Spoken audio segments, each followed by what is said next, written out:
I'd like to welcome and offer my gratitude to our panelists who are here today, Barbara Melendez, Davis Smith, and Raymond Hall, along with our president, who is moderating, President Dobkin. And with that, I'd like to do just a brief introduction of each of our panelists.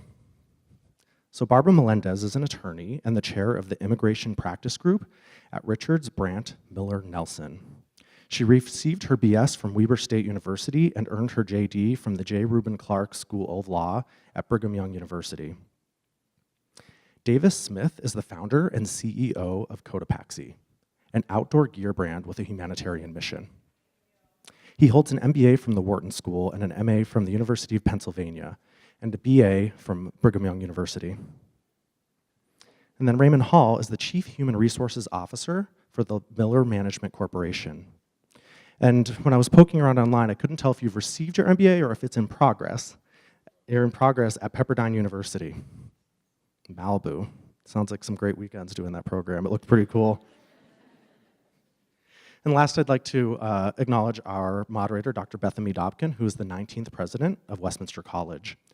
She earned her doctorate and master's degrees from the University of Massachusetts at Amherst and received a bachelor's degree in speech communication from the Humboldt State University. So before we begin, a few housekeeping details. To ensure that the lecture goes smoothly, I ask that everyone please silence their cell phones, which I'm realizing includes me. Please also know that this lecture is currently being video recorded. Photography is welcome. Please do so without a flash.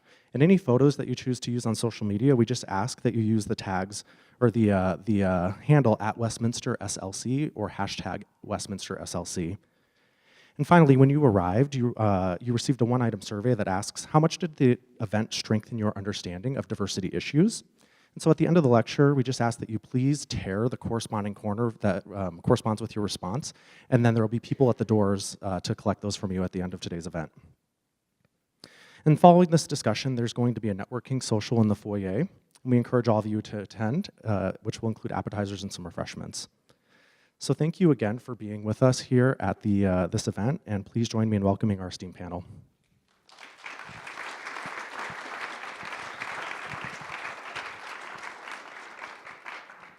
Thank you, Chris. Chris referred several times to the lecture, and as you know, this is designed to be more of a conversation that is shared among professionals. I have to say that I'm honored to be in the presence of the people here. Just from the conversations that I've had already with them, I know that we share a commitment to understanding the power of difference and diversity, not just for checking boxes or for what it might represent, but for what we can do in terms of creating inclusive workplaces and hopefully move even into belonging. So with that, I've asked each of them to prepare a brief opening remark, so I'd like them to speak to the following questions. First, to define diversity and inclusion. Why do top-performing organizations need both? How has your focus on fostering diversity, equity, and inclusion made your workplace better? Whoever would like to start. Okay. Barbara, go for it. All right, I'll go for it. We had a chat about, diversity and inclusion before, and it's hard to beat my fellow panelists because they came up with these great concepts. And so, from my perspective, diversity is the who. Who is being invited to the table, who's coming, who are we allowing in the door. The inclusion aspect of it is how are we embracing this, and how are we mentoring and allowing this group of whomever they may be to enter into our space and thrive, not just land and do nothing. And the second question you asked was, why? I mean, why is it important, right? And I have to use the eternal analogy, which is every January, most of us, we set all these goals. I'm going to eat better, I'm going to exercise better, I'm going to do all these things, right? Well, let's look at it from a diversity perspective. I'm going to get my sneakers, I'm going to get the best running shoes, I'm going to get the best app. So I've got the materials, right? But if I don't use it to its fullest capacity, it doesn't serve myself or the organization, in this case, us as human beings, at all.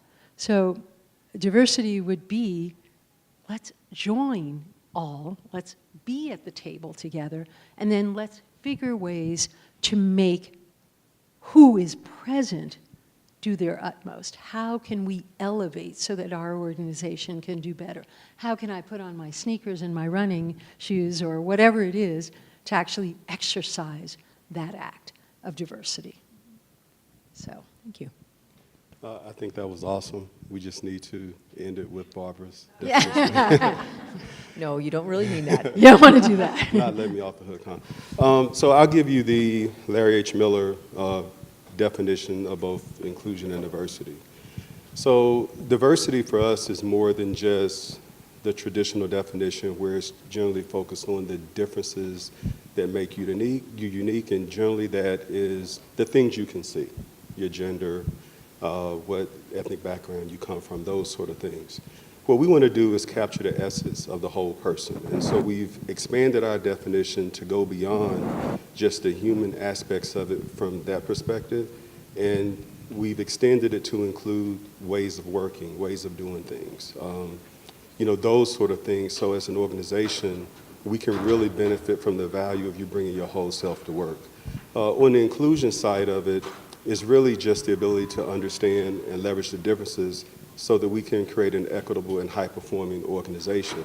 Now, when you talk about why it matters to our organization, we're an organization that's made up of many different businesses across many different industries.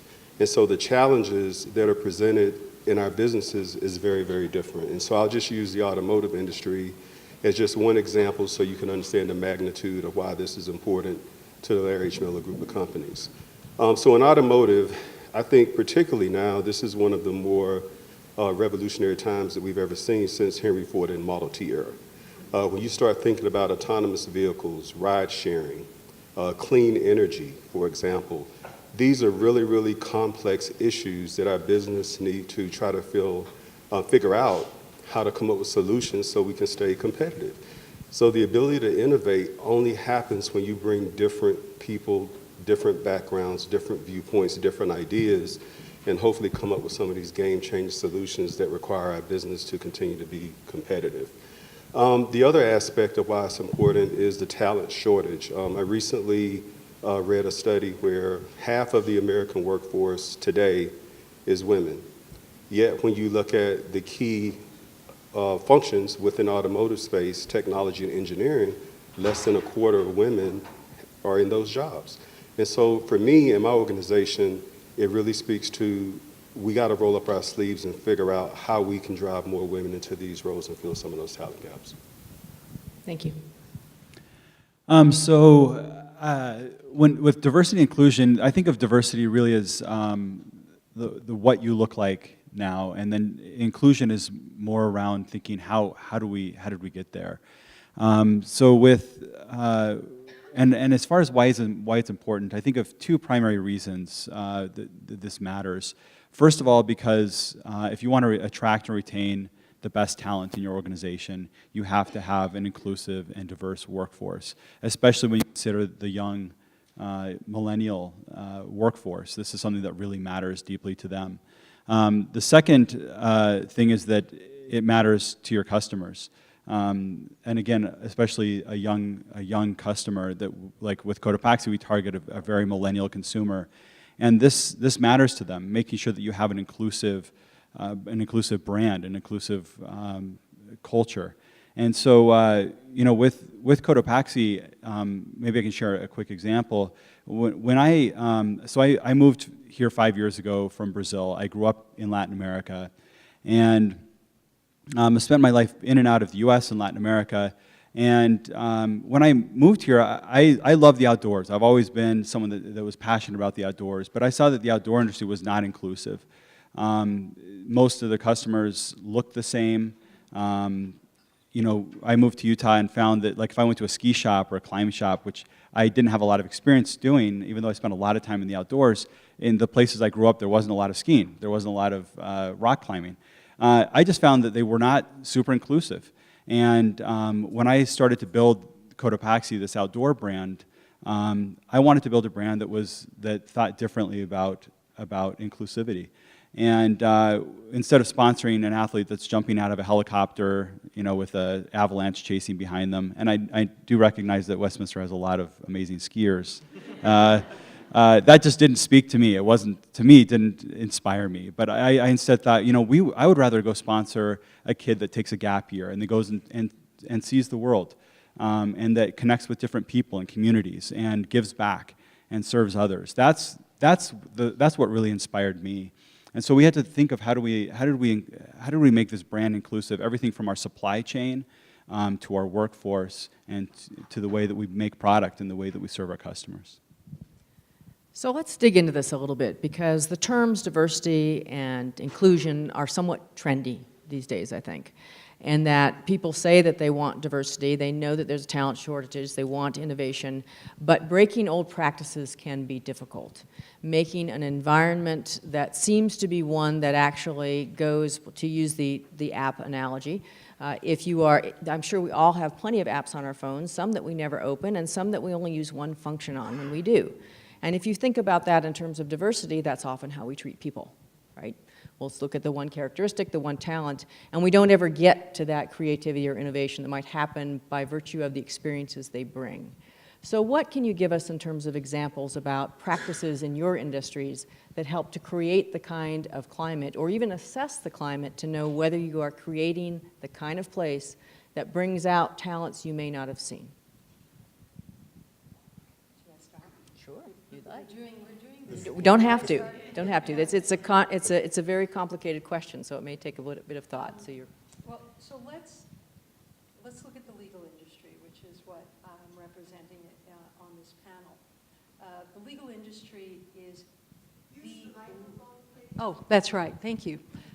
Let's look at the legal industry, which I feel like I'm representing in this panel. The legal industry is the least diverse industry of all professions. The study from the American Bar Association came out that says that 88% of the legal industry is white, which seems bizarre because in 2004, when there was a study done, the number was about the same, so not much has changed. Now, I can look at it from the perspective of, in 2004, the legal industry was encouraged to look for ways to foster diversity. So whether that be through mentoring, or perhaps that be through clerkships, or in the case of encouraging women to stay in the legal field after they choose to have a family.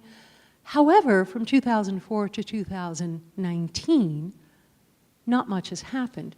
But what has changed? What has changed now is that what was previously encouraged, now there's up to 150 GCs or general counsels from large corporations that have signed a declaration saying that if I'm going to hire X firm, they must show that they have a diversity and an inclusive policy.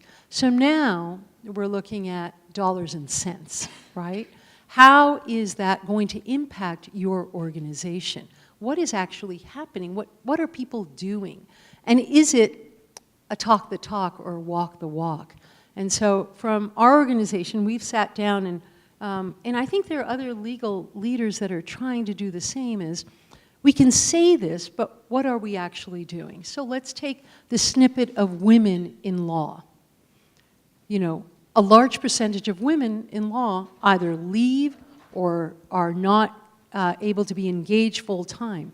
Although 90% of all organizations, the legal field, report having some kind of alternative work schedule or part-time schedule for women lawyers, in reality, in the nation, only 6% actually use or have an alternative work schedule. We sat down and we tried to create a policy that would allow women to have their child, have a transition back if they choose to, not be penalized for not being able to bill for X amount of months, and then allow them a transition period if they choose to return that would still permit them to be on shareholder or partner track. which is usually the way an attorney works. You start as an associate, you move in the direction of partnership, and then some kind of leadership role. I think we have to think outside the box. Not all work now is sitting at your desk, punching in 9 to 5. I mean, you can work from anywhere, your phone, your laptop. So why should we not, as business leaders, allow that in, if it opens the door and fosters the door for others to work based on their specific circumstance? So that's one way to look at it.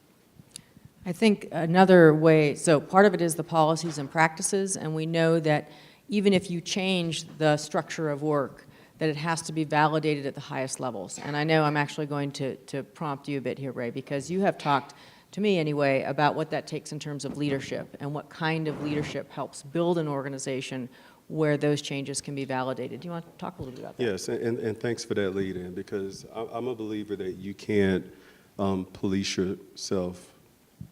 You can't police your way to success. I think it starts with leadership. And 3 areas over the course of my experience, I've worked in a number of different businesses across different industries, and it's not because the desire to do better as it relates to diversity and inclusion isn't there. It's been a flawed approach in terms of how they've approached diversity and inclusion, to Barbara's point. And I'll give you 3 areas where it's flawed. I think leadership commitment is essential if these efforts will ever get off the ground. The #1 spectator sport in business is boss watching. And so, my employees tell me that all the time. So I have to watch what I do and say. But it is. And so when you talk about your level of commitment, understand what that actually means. I remember when I was much younger, so Gail, I'm not doing this today because I'm not looking for a job, but when I was looking for employment, the very first place I would go to see if the company actually walked the talk was their homepage. You know that little About Us button on the homepage? Then I could look at leadership, and the first thing I'm looking for is, can people like me make it there?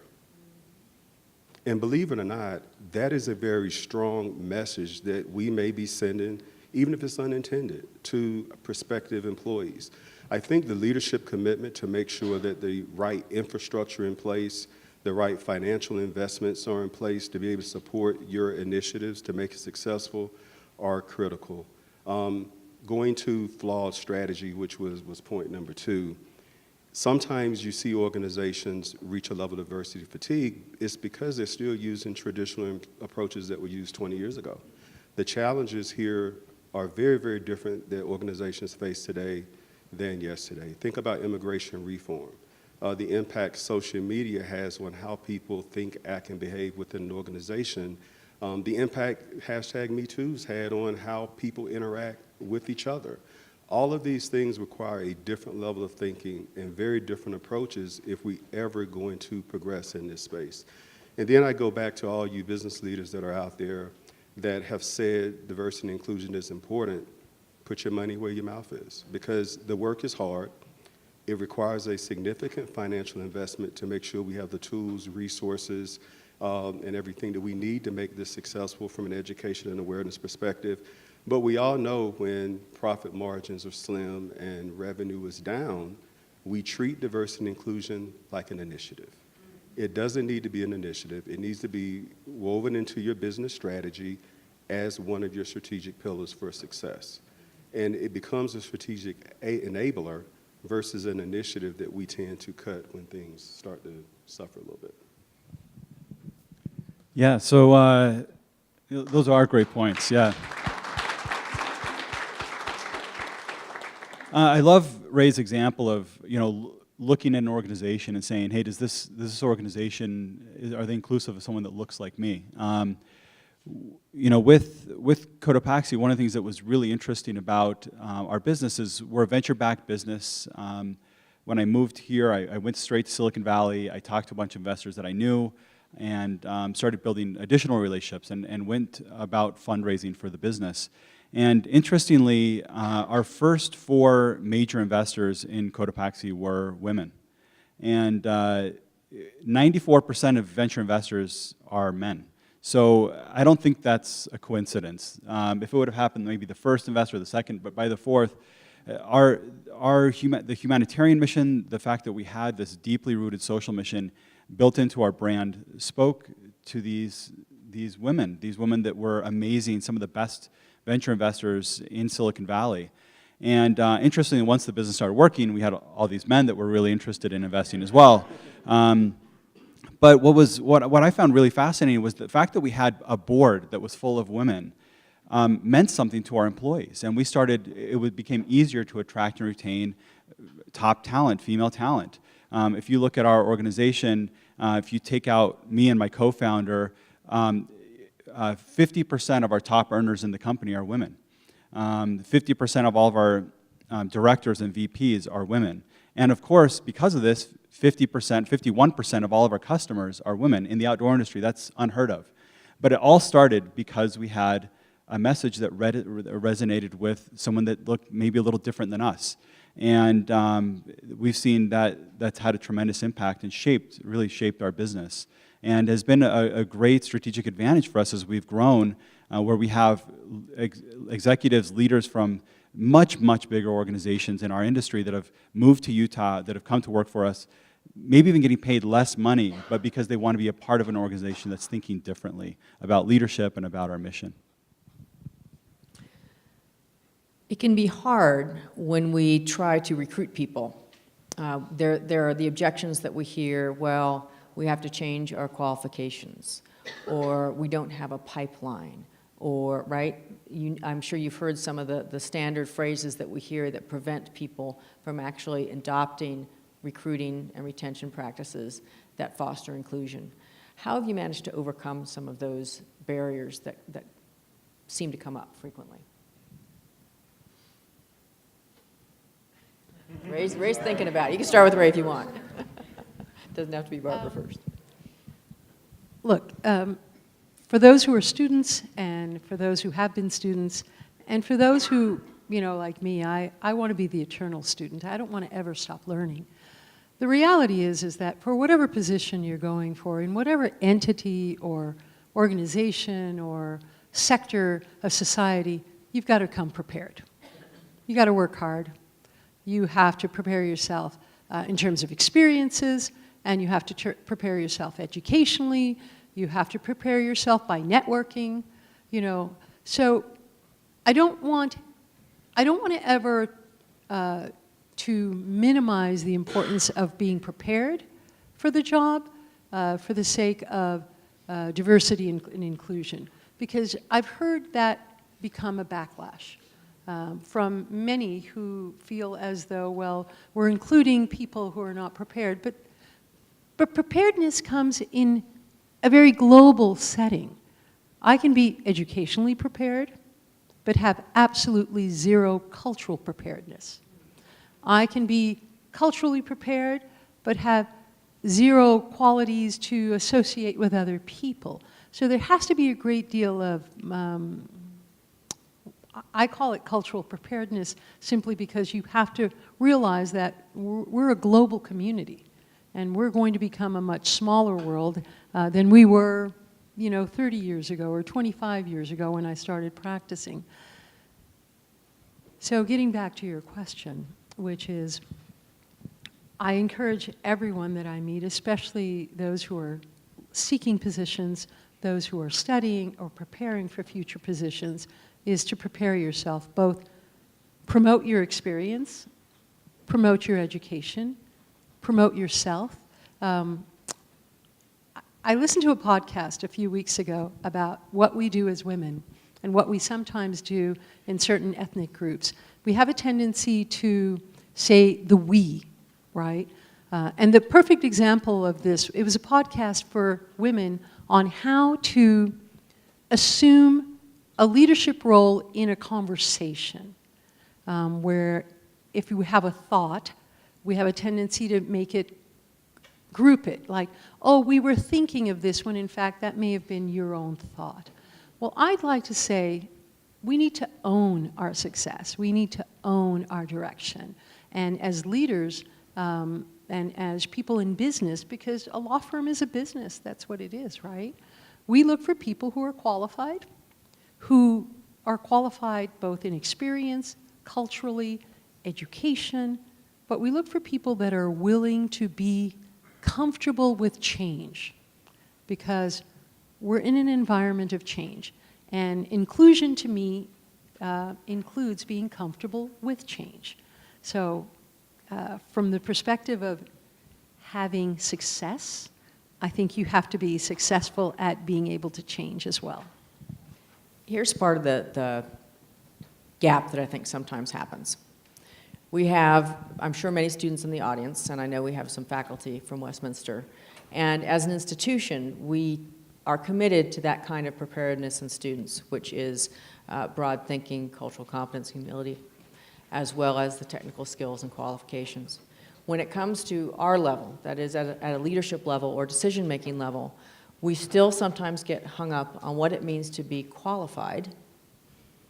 And because if we've got students coming to us or potential employees coming to us who understand that qualification means many different things, how do we sometimes get locked into a very narrow definition of qualification that repeats ourselves? And to what extent can cultural competence and humility help us in our efforts? So I think you're exactly right. One of the things that we consistently see in any business is, we all come with our own biases. Your bias may be you had to have a master's degree from not Pepperdine, but Westminster, right? My bias may be military background. And that does get in the way of when you start talking about how we go about selecting that person. The one thing I think that is very helpful, and going back to a point Barbara made earlier, was diversity in a lot of circles have gotten a bad rap because organizations have gone about how to improve or increase diversity the wrong way. And they would put in quotas, for example. And if you're not careful, you will end up increasing the representation, but then there's also, is the person really qualified? And so people are watching this, and what ends up happening is it becomes a that's for them, that's not for us. And you become fractured as an organization. You end up setting people up for failure because they're not qualified. They won't be able to perform the job like you would want them to. Gail says this all the time, and I don't want to embarrass you, Gail, but I'm going to say it. She will always talk about, it's not about me, it's about them. And what that means for us as an HR organization within the group is everybody matters. So when we talk about these different backgrounds and these different experiences, we want to make sure that Larry H. Miller is an organization where everyone can self-actualize. There's a role for everybody who can add value, if they want to. And so you have to look at your development programs differently. You have to look at how you assess people differently. We've reimagined our leadership model to include humility and inclusion as a core competency. And so when you start changing the way you operate and the way you do business, it does change what the profile of the people going in those roles look like by default. And Davis, I think you've done some of that kind of work with your organization as well, correct? Yeah, so, I think kind of on this point, I think one of the mistakes that we make in organizations is as we want more diversity, we think, okay, if I want more diversity, I have to set up quotas.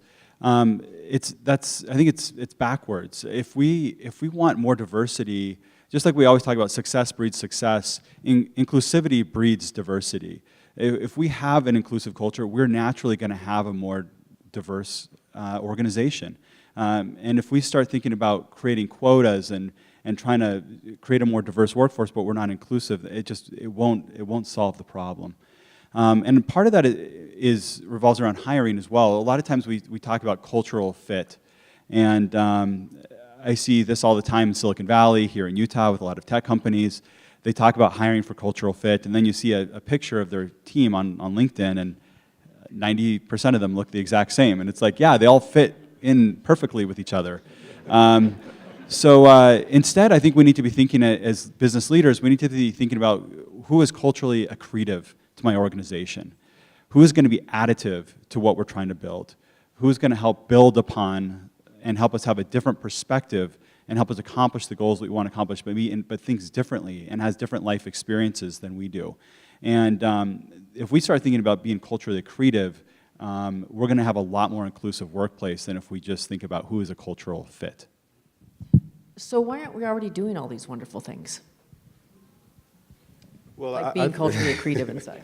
Well, I think there's an element of fear of change. When you are in an organization where it's pretty homogeneous, and it's been that way for decades, the fear it's a fear of change and the fear of something different. And what does that mean for me? And one of the biggest things is these kind of conversations that we're having today. If you're not having these within your organizations, I would strongly recommend it, because just from a leadership perspective, it really sets the tone as it's okay to express what some of your concerns are and even what your viewpoints and perspectives are. I'll give you an example to your point earlier about the importance of inclusion. I was at a conference, it was the GE Aviation Business Conference, and their president, she actually gave the keynote. And she talked about how for years she would hide the fact that she didn't have a college degree. So she'd sit on all these panels, and there would be the person to the left of her from Yale, the person to the right of her from Harvard, but the organization culture somehow made her feel like she didn't measure up.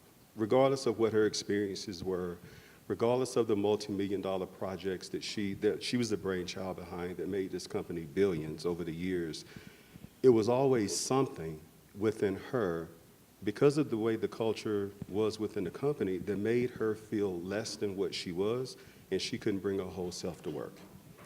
And that has to change. I think, again, going back to our definition, that encompasses not just whether it's gender or ethnicity, it's everything, it's the whole person. Until we're able to have people feel safe enough in our work environments where they can bring their whole selves to work, and we have a workforce that surrounds them that can provide support for them, then we will continue to be having these kind of conversations. Why haven't we progressed, or why aren't we seeing the level of success we want to have?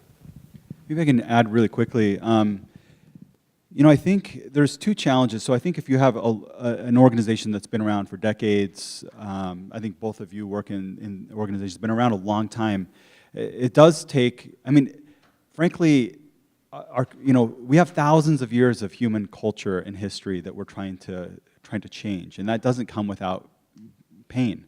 But I will say, like, when you have for students in the room that are thinking about entrepreneurship or thinking about starting something or joining a young organization, that's where it gets really exciting, because you can build that from the foundation of the business, and it becomes a lot easier to think about these things and to move forward on them when you have that from your very foundations.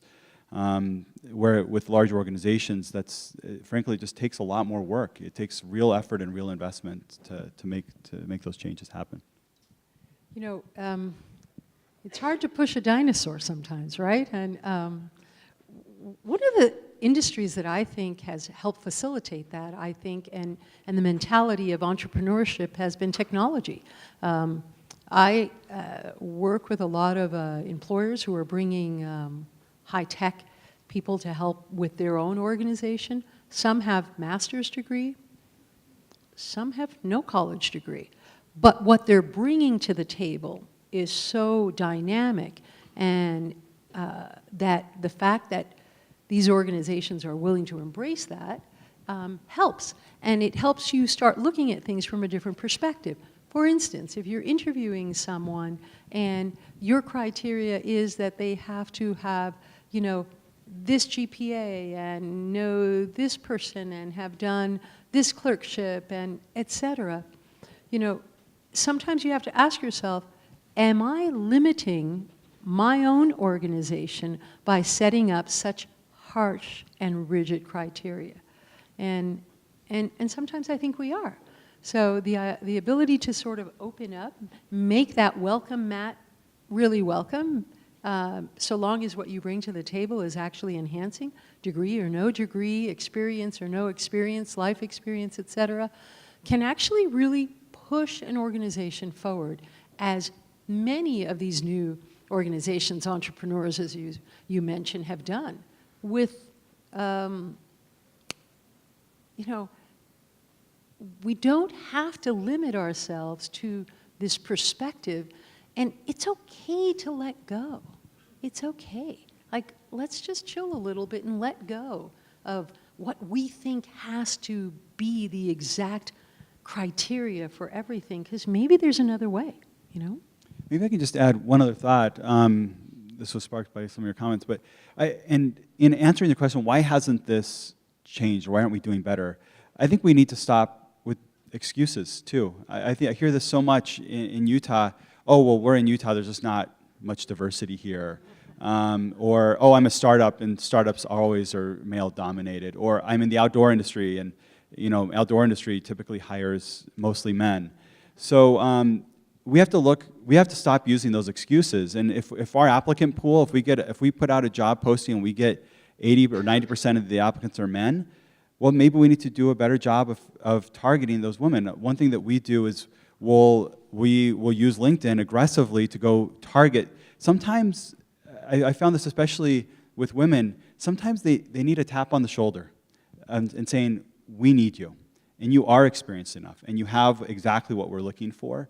Men tend to have more confidence in their ability. There's all sorts of studies that talk about this. In college, if you take a chemistry class or a math class, an advanced math class, and if a man gets a B in the class, he feels really proud of himself and says, I nailed it, crushed that class. And then a woman that takes the same class and gets a B thinks, I'm not very good at this. And this happens in business, and sometimes we need to tap someone on the shoulder and say, you are good enough, please apply to this job. And if we just rely on who's coming in the door, we are not going to end up with the workforce that we want to have if we're looking for inclusivity and diversity. Okay, so we need to stop excuses. We need to rethink the narrow confines of our qualifications. We need to tap people on the shoulder to get them in. We've got them in. So let's just say, for the sake of argument, that we have managed to recruit a diverse employee base, and diversity, however we want to define that in terms of which identity dimensions, they're here. But we've noticed that they also leave. And so we repeat this cycle of bring people in, but then they go, bring people in. So the actual composition never really changes. What can we start, stop, or continue in creating that sense of belonging where people will want to stay with the organization? So I can go ahead and start there, because you actually triggered a thought. Because at our company, we have intentionally put inclusion in front of diversity.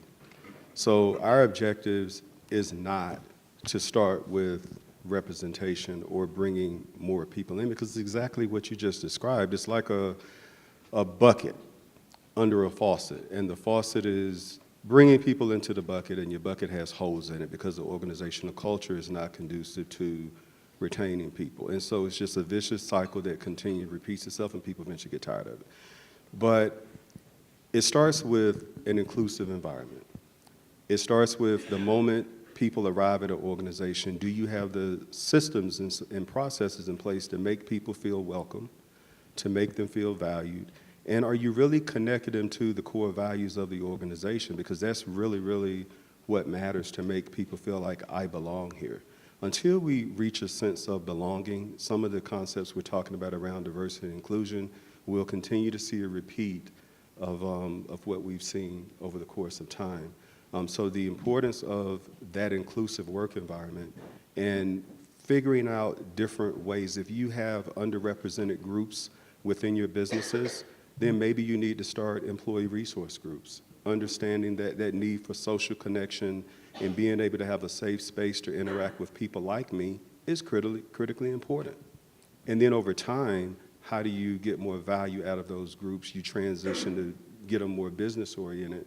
But take a look at where you are from a maturity model perspective, and then align your strategy with that. I think one of the keys is first of all, acknowledging that you're not going to be perfect and you're going to make mistakes along the way.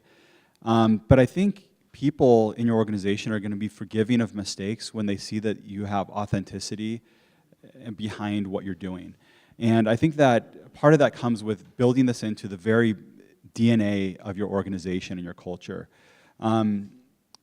For example, one way that we think about inclusivity is beyond just our own employees. It goes back to our supply chain. In one of our factories where we make our backpacks, we saw that the average sewer had been in our factory for 11 and a half years at this factory where we manufacture. They love their jobs. This is in the Philippines. It's an amazing place. If anyone's been there, just the kindest, happiest people. They rock the 80s music all day. It's a really awesome place to work. And they get paid well, and they're treated with respect. It's a fantastic job. But they didn't have a voice. They are the amazing craftsmen, the heroes behind that make our product, our outdoor gear. But they didn't have a voice in the creative process, even though they were the talent, the artisans, the craftsmen behind the bags. So we went to them and we said, hey, we want to change that. We want you guys to be able to create.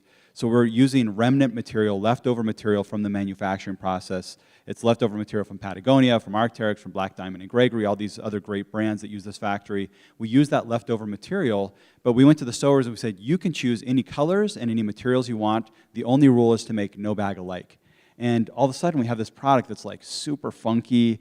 All the straps are different colors. It's saving the environment from all this waste. And we have a product that customers love because it represents inclusivity in the supply chain in a way that had never really been done before. And so when our employees at work see that we're thinking about this all the way back to our supply chain and everything that we do, all of a sudden, if you make a mistake, if you have a misstep in some way, they're going to give you the benefit of the doubt, and they're going to help you figure out how you can do better. I think you hit the nail on the head, both of you, with the idea of being heard. Inclusivity is great. Belonging is better. I belong to something. I am being heard. My voice is valued. And that's essential, because when you feel as though your voice, whatever the issue may be, whether it's flexible hours, whether it's having activities that interact better, bringing others that are like you to the organization, whatever the issue might be, if your employees feel as though they belong, they will stick with you and they will give you the benefit of the doubt, and understanding that you may have to pivot along the way. Oops, this isn't working. Okay, so what if our strategy now is not a 10-year strategy? Maybe it was a 5-month strategy, because we've got to pivot and change because we realize that something else may work better. That doesn't mean we failed. On the contrary, that means we're going to do even better now. And having that focus of moving forward rather than failure is so essential in any organization. You know, and it allows people to feel as though there's the flexibility to move forward because we're all in this together. I like the all in this together because one of the other aspects that I think companies miss, they focus so much on the internal, let's fix us, versus the external, which is community. And one of the things that I think more organizations should think about, even when you're talking about developing talent, especially with the millennial generation, they likely won't stay with us for 20 years. They will likely go to other places where they can get the experiences they need. And that should be okay, because from an employee perspective, if we care about community, we should be looking at building qualified candidate pools for everybody. In that situation, everybody wins. So it's just not a me game, it's an everybody game. So as far as things for people in our audience to think about, let's say for the sake of argument that we are not necessarily at the top position. We don't have the ability to dictate policy. We know and we try within those around us to create listening environments where employees are heard, where they have the opportunity to contribute, where they are validated for the range of experiences that they bring. But we've got someone else alongside us, above us, with some authority saying, I'm sorry, but that takes too much time. It's not what we've done in the past. You can't guarantee me results. What do you do? Go work somewhere else.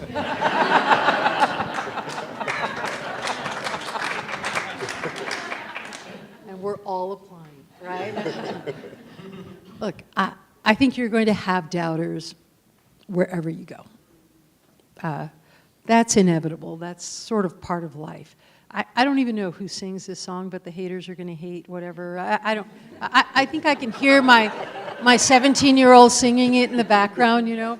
but somebody out there sings it, and Bella hears it a lot, right? And so the reality is that you're going to have pushback wherever you go. So you try to make the best argument for it. It's interesting, the article and the results regarding the recent studies with the American Bar Association and how high diversity has not really shifted in the legal field and what's happening, I didn't come up with that. It went into my inbox, but I was too busy answering all these other emails. It was a clerk who brought it to me. Said, Barbara, have you looked at this? And I'm like, no, I haven't. And that clerk was so kind enough to say, okay, Barbara likes it when it's highlighted. Okay, so I'm going to bring it to her highlighted. And we sat down and we had a lunch discussion about it. And it's being able to be open to that and trying to sell it. And I agree. You try to sell it in one direction. I mean, business negotiations is something you're going to learn. You're going to have to present something and it may be rejected. How do you reshift and present it again? How do you understand and show the value of that? And if you keep trying and it's not working, then go work somewhere else, okay? Because there's only so much you can do, but please don't give up on the first effort, because sometimes it takes some education. Sometimes it takes showing, did you know the competition is doing this? Do you see what is happening in terms of trend? And if your boss or the person that you respond to is all about money, show them why it would work. Explain to them how this could be beneficial.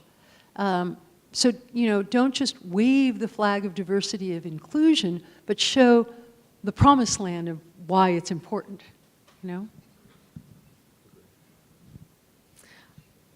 Thank you. I'm struck. I'm listening and thinking, okay, it is great if you can leave. Sometimes you can't. Exactly. So understanding some of the tactics to try and act with integrity and convince others is great. And then I also want to draw from some of the previous comments about employee networks, because oftentimes having those support systems are just as important as you move through these spaces and encounter resistance, to be able to have the resilience to persevere in a challenging situation, because we all face them. Maybe just a side comment, and that was just the perfect answer. I don't have a better answer. And when I said quit, I was kind of serious, kind of kidding.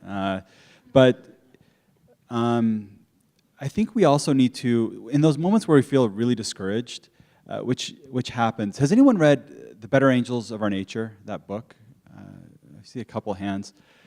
This is just a phenomenal book that talks about how we oftentimes hear in the media and in our society about how horrible the world is that we live in, how violent it is, how uninclusive it is, and frankly, there's a lot of sadness in the world. There is, but when you look at history, where we've come from, there has never been a better time in human history to live.